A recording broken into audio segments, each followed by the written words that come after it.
Evil none के हाथों में आ गया है। ये बात सुनकर बुल्ली और बुल्ली के होश उड़ गए। बुल्ली ने कहा, बाबा अब हमारा क्या होगा? अब तो इविल नन को भी पता लग गया कि हम लोग पाकिस्तान में आ गए हैं।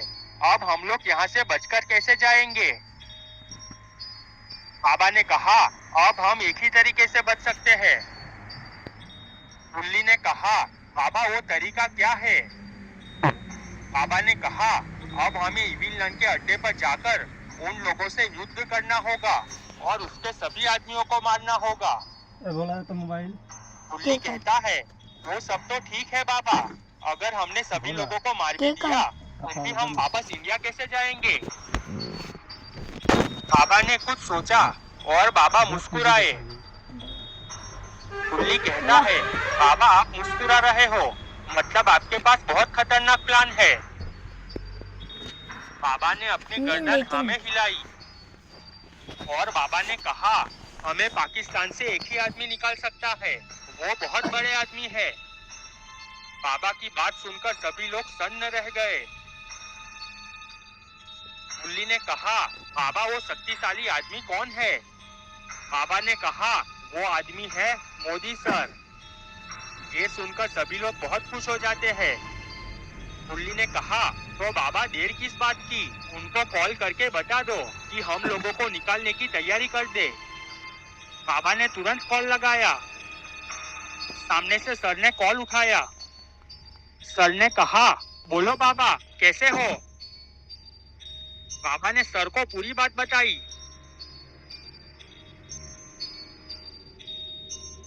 बात सुनकर सर ने कहा, तुम लोग फिक्र मत करो, मैं यहाँ से तुरंत तुम लोगों के लिए मदद भिजवा देता हूँ। पर बाबा ध्यान रहे, उन लोगों में से कोई भी जिंदा नहीं बचना चाहिए। बाबा ने कहा, आप फिक्र मत करो, मैं वादा करता हूँ अब पीओके हमारा होगा। इतना कहते ही बाबा ने कॉल काट दिया। बाबा ने कहा, बुल्ली और बुल्ली तुम लोग तैयार हो जाओ, अब हम लोग इविल नन के अड्डे पर जा रहे हैं। हमें हमारी पूरी जान लगाकर लड़ना है और इविल नन और उनके सभी लोगों को खत्म करना है। बुल्ली ने कहा, बाबा हम तैयार हैं, अब किसी की खैर नहीं। बाबा ने मॉन्स्टर से कहा, चलो मॉन्स्टर, अब हमें इविल नन के पास ले चलो। और सभी लोग इविल नन के अड्डे की ओर जाने लगते हैं। यहाँ पर शॉन को बांध दिया गया था और सभी लोग उसके सामने खड़े हुए थे। जेसन ने कहा, इविल नन मुझे आपसे कुछ कहना है। इविल नन ने कहा, बोलो बोलो जेसन। जेसन ने कहा, ये बाबा बहुत शक्तिशाली है, हमारे सारे ज़ॉम्बीज़ों को भी मार दिया। तो मेरा सोचना है कि हमें हमारी सेना में ताकतवर मॉन्स्टर शामिल करने होंगे। इविल नन ने कहा, तुमने सही कहा जेसन, मेरे पास उसके लिए एक रास्ता है। जेसन ने कहा, वो रास्ता क्या है इविल नन?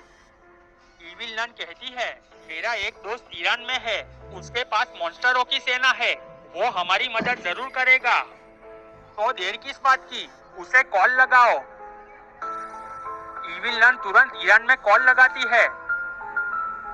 ईरान में बहुत सारे मॉन्स्टरों की सेना ट्रेनिंग ले रही थी और उसके बॉस का नाम जेफ था। उसने कॉल उठाया और उसने बोला, बोलो इविल नन, आज हमें कैसे याद किया? इविल नन ने कहा, हमारे यहाँ बहुत बड़ा युद्ध होने वाला है, तो हमें तुम्हारे कुछ मॉन्स्टर चाहिए। जेफ ने कहा, क्यों नहीं, पर मैं तुम्हें सिर्फ 2 मॉन्स्टर दे सकता हूँ।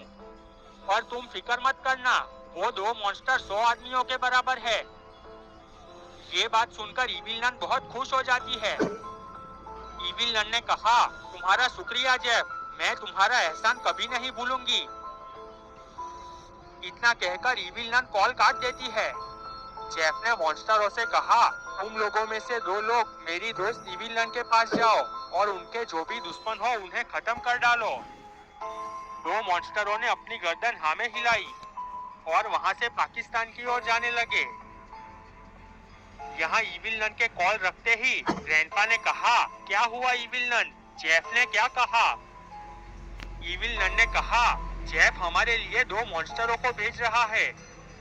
तभी मिस्टर मीट बोलता है, सिर्फ 2 मॉन्स्टर? इतने में क्या होगा? इविल नन कहती है, तुम उसकी फिक्र मत करो, वो ईरान के मॉन्स्टर है। एक मॉन्स्टर 100 आदमियों के बराबर है। ये बात सुनकर सभी लोग बहुत खुश हो जाते हैं।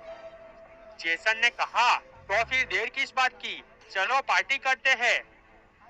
इविल नन ने कहा, हाँ जेसन, और हमारा एजेंट यानी कि बाबा के दोस्त को भी पार्टी में बुला लो। यहाँ पर बाबा और सभी लोग इविल नन के अड्डे के पास पहुंच गए थे। बुल्ली बुल्ली और बाबा वहाँ का नजारा देखकर शॉक हो गए। बुल्ली ने कहा, बाबा ये तो अपना दोस्ती गद्दार निकला। वहाँ पर और कोई नहीं बल्कि रॉड इविल नन के साथ मिला हुआ था।